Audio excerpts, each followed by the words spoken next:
So I want to talk a little bit about why we have sex. It may seem obvious, but there's actually a lot of reasons that we have sex. I'll start with one reason that we do not have sex, which is unique for us. That's procreation. This is probably the number one reason that heterosexuals would sanction sex, but for us, it's pleasure. In fact, the body part that produces the greatest source of pleasure for women is the clitoris. And fun fact, it has no other function. We don't pee out of it. We don't procreate with it. We don't do anything except experience pleasure with this body part. So I'm inclined to believe that we were built for this kind of pleasure, and I am grateful. I don't know about you all, but I am grateful for this gift, this extra little body part that has one role in our life, one fantastic role in our life, and that is pleasure. Other reasons that we have sex are for emotional closeness, connection, bonding. You may or may not know that when you have sex, bonding chemicals are released and you literally feel closer to the person with whom you've had sex. It's biological. Oxytocin is released, which is also released when a mother is breastfeeding her child. So it is literally known as the bonding chemical. Another reason that we have sex is that we all like to know that we're desired. Being desired is one of the most helpful conditions for a woman to want to have sex, simply being desired. It's a really important component, and when it's not present, it can have that opposite effect of not wanting to have sex when you don't feel desired.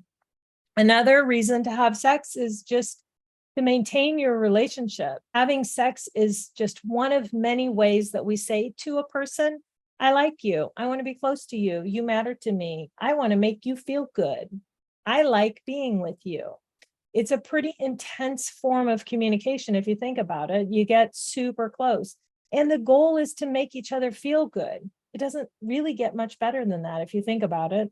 So when you're in a relationship and you do anything, whether it's sex or anything that is expressly designed to make each other feel good, good things are going to happen. It's just any way you slice it.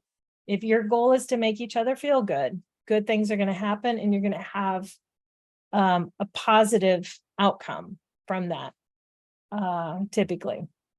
So the last sort of functional reason is we're built to have a certain amount of sexual tension, and it motivates us to want to move closer to somebody to create a release.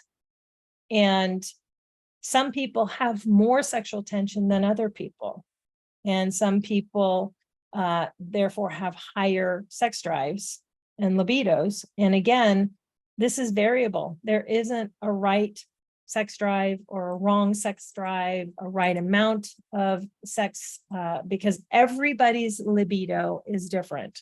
There isn't a one size fits all, and then some people break theirs, or don't eat the right foods or don't do the right things.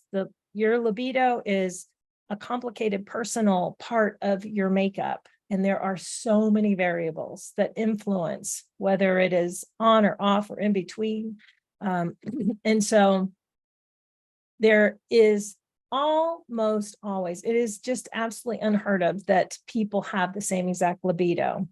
It can happen, but it's very rare, and it's probably at the extremes of asexual, I have no sex drive, or I want to have sex multiple times a day, all day long.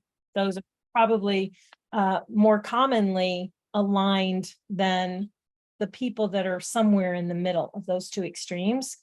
And so what happens is in relationships, and this is where it gets tricky, there is a lower drive partner, and that person by default, not choice, I'm going to emphasize that, by default, the lower drive partner controls the timing and the frequency of when sex happens.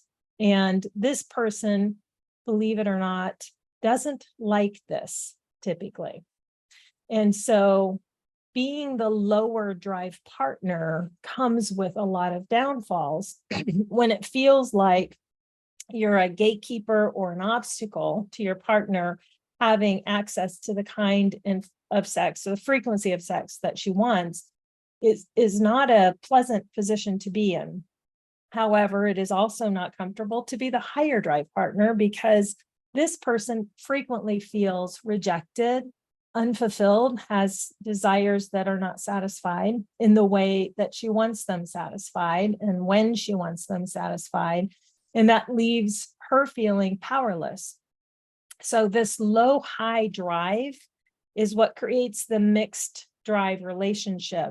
And with that comes tension. I think it just makes pretty obvious sense that if somebody has an intense desire to have sex frequently, and another person has a less intense desire, or a less frequent desire, or a much more inconsistent desire, any of those things, it creates the need to be communicating about this and what it means. And that's where couples get into a lot of trouble, because there isn't the kind of communication that needs to happen so that things can be resolved and move forward, and both partners can get their needs met. There is a gift in a mixed drive relationship, and this is maybe feels like a stretch, this spin, but it is an invitation for each of you to dig a little deeper about what you're needing and your belief system, and how to communicate about that, and how to work together. The question is never who is going to get her needs met. The question is always, how are we both going to get our needs met?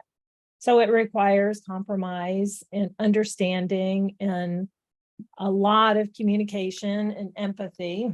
And you also have an invitation or opportunity to get really creative, to start expanding your vocabulary in your relationship of how you're going to go about meeting and getting your needs met.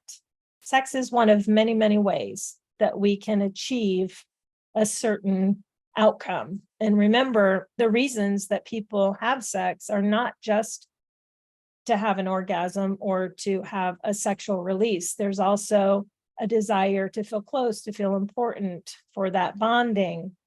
So there's the need, and then there's how you get that need met. And those are two different conversations.